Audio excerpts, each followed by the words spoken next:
Number 2 হচ্ছে আপনি বঙ্গবন্ধুকে নিয়ে, শেখ হাসিনাকে নিয়ে, শেখ হাসিনা যখন প্রধানমন্ত্রী ছিলেন সেই সময় যে বক্তৃতা করেছেন, এখন কি সেটা রিপিট করতে পারবেন বা রিপিট আপনি করতেছেন? শেখ হাসিনাকে নিয়ে আমি কোনো তারিফমূলক কোনো বক্তৃতা করি, শেখ হাসিনাকে নিয়ে কোনোদিন প্রশংসামূলক আমি বঙ্গবন্ধুকে নিয়ে, শেখ সাহেবকে নিয়ে কেন বক্তৃতা করেছি, এটাকে এখন করবেন কিনা আবার? 100 বার। শোনেন, কেন করবো সেটা আমি বলি।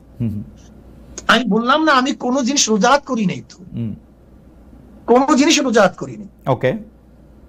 যখন শেখ সাহেবের মূর্তি টানানো হয়েছিল তখন আমি কি বক্তৃতা করেছিলাম, যে 72 বছর পরে যদি লেনিনের মূর্তি ক্যারিয়ান দিয়ে তুলে সাগরে ফেলে দেয় তাহলে আজকে হোক কালকে হোক এই বুড়িগঙ্গা এই মূর্তিকে ফেলানো হবে। এই বক্তৃতা আমার, আমি শুনছি না, আমি জানি না, এবং সেইটা দেখছি। শেখ সাহেবের নিয়ে যে বক্তৃতা করেছিলাম এটা কি বলতে চেয়েছি, দেখেন শেখ সাহেবের পরিবার কিন্তু এদেশে আসছে ইসলাম প্রচার করার জন্য।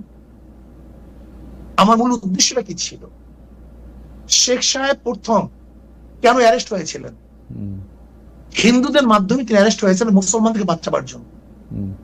আমি কি বলেছিলাম, শেখ সাহেব প্রথম কি রাজনীতি শুরু করেছেন, মুসলিম লীগ পাকিস্তানের পক্ষে রাজনীতি শুরু করেছিলেন।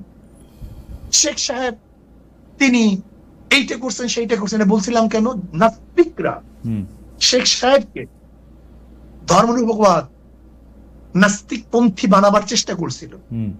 আমি আওয়ামী লীগকে তখন স্মরণ করে দিতে চাই, মূল ভুলবেন না, এদের পরিবার ছিল ইসলামের দাওয়াতে, কিন্তু সেখান থেকে ভেঙে যদি তারা নাস্তিকতাবাদ ধর্মনিরপেক্ষবাদ চাপিয়ে দেয় তার মানে নিজের সাথে সে আত্মঘাতী করছে।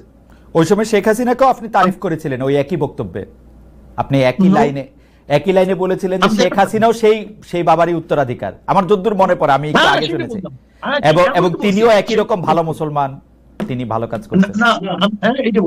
এটা বলিনি, আমি বলছি সেই পরিবারে, ওকে, আমি তার পরিবারকে ইঙ্গিত করে তাকে সজাগ করতে চেয়েছি যে আপনার বাবা দাদা এদিকে মুসলমান, তারা পীর ছিলেন, তারা দাওয়াত দিয়ে এসছেন, আপনি ইসলামের খেলাফ, ইসলামের বিরোধী কোনো কাজ করতে পারেন না।